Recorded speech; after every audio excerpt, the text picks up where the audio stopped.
Donar les gràcies a l'Ajuntament de Sant Cebrià, del nostre poble, per ens deixar la sala i ens permetre de fer aquesta hora solidària aquí a Sant Cebrià.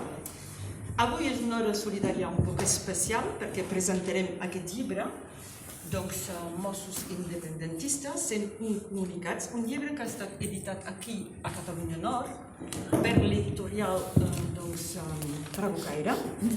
Tenim entre nosaltres la Maria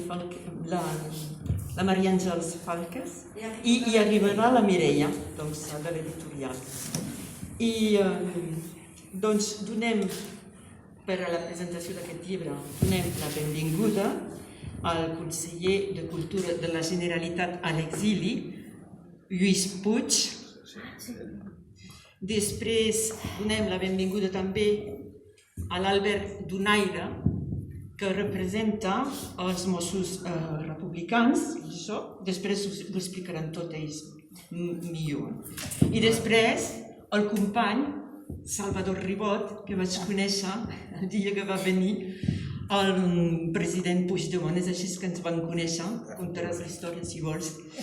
I la història d'aquest llibre un poc aquí, un poc allà, un poc allí.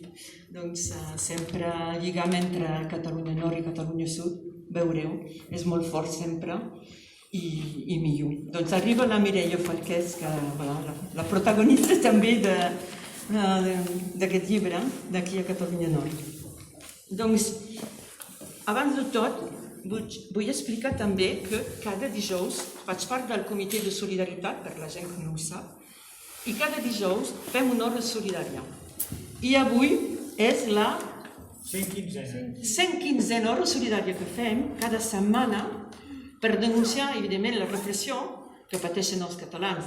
Sabeu, el estat espanyol, si us interesseu, perquè si no veieu per res ni a cap lloc, però la repressió va seguint i nosaltres continuem a denunciar aquesta repressió que pateixen. I, sobretot, denunciem també el silenci vergonyós de l'Europa, que quasi normalitza aquesta repressió, callant així, d'aquesta manera.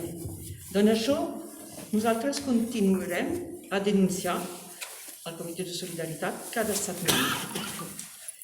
I,